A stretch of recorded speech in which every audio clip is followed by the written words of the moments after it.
Taktik cerdas KKB Papua, kirim dua wanita jadi mata-mata sebelum serang TNI dan Polri. Untung waspada. Kelompok kriminal bersenjata alias KKB Papua masih jadi momok di tanah Papua, Indonesia. Taktik cerdas KKB Papua, kirim dua wanita jadi mata-mata ke pos keamanan.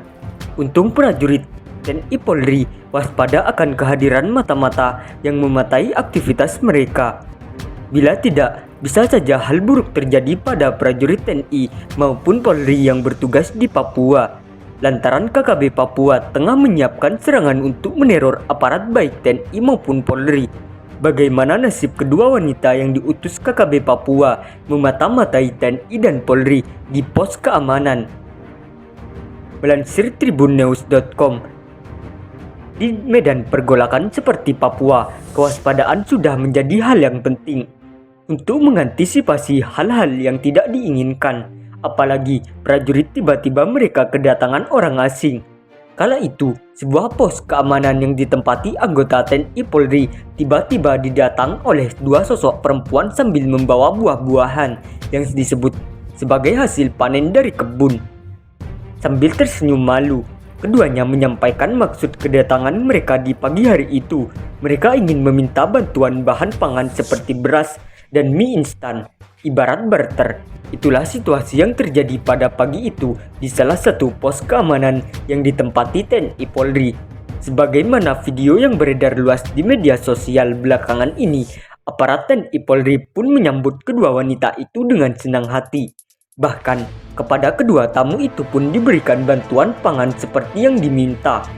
Namun ada hal yang mengganjal di benak aparat TNI Polri pada pagi hari itu. Salah seorang di antara kedua tamu tersebut memperlihatkan gustur tubuh yang tak biasa. Wanita itu gusar, seperti ada sesuatu yang disembunyikan. Ia juga kelihatan tak sabar untuk segera pulang dari pos keamanan itu.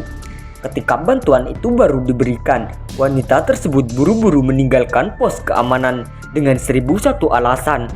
Saat yang sama, prajurit yang menempati pos tersebut sengaja mengulur waktu agar temannya lebih lama di tempat itu. Ketika wanita itu beranjak pergi dari pos, prajurit TNI pun mengambil teropong kemudian mencoba mengamatinya dari kejauhan. Betapa terkejutnya, ternyata wanita tersebut bukan kembali ke rumah, tapi berjalan ke sebuah honai yang letaknya di dekat hutan. Melihat kejanggalan tersebut, mulai menginterogasi wanita yang masih berada di pos keamanan itu. Saat yang bersangkutan sedang diinterogasi, beberapa prajurit lain diperintahkan untuk mengambil jalur lain untuk mengintai wanita tersebut.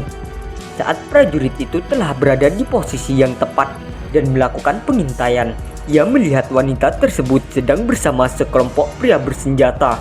Aparat pun menduga bahwa wanita tersebut hanya berpura-pura menukar bahan pangan dengan buah-buahan di pos keamanan yang ditempati TNI Polri, karena tujuan utamanya adalah melihat suasana di pos keamanan tersebut, memata-matai aktivitas prajurit TNI Polri, kemudian melaporkannya kepada KKB untuk merencanakan penyerangan. Dari balik teropong juga diketahui bahwa di honai dekat hutan itu ternyata pemuda yang berkumpul semakin banyak jumlahnya. Umumnya membawa senjata api dan hanya beberapa orang saja yang hanya berbekal busur dan anak panah. Wanita yang tadinya berada di honai tersebut tiba-tiba keluar dari meninggalkan honai lewat pintu samping. Melihat keadaan yang tak terlalu menguntungkan, prajurit TNI Polri pun mulai bersikap siaga. Apalagi dari balik teropong disaksikan para pemuda itu mulai mengisi amunisi ke dalam senjata yang dipegangnya, memastikan bahwa cara itu sebagai persiapan untuk penyerangan. TNI Polri pun mencoba melepaskan tembakan peringatan. Alhasil, tembakan itu disambut pula dengan tembakan yang membabi buta oleh kelompok kriminal bersenjata tersebut.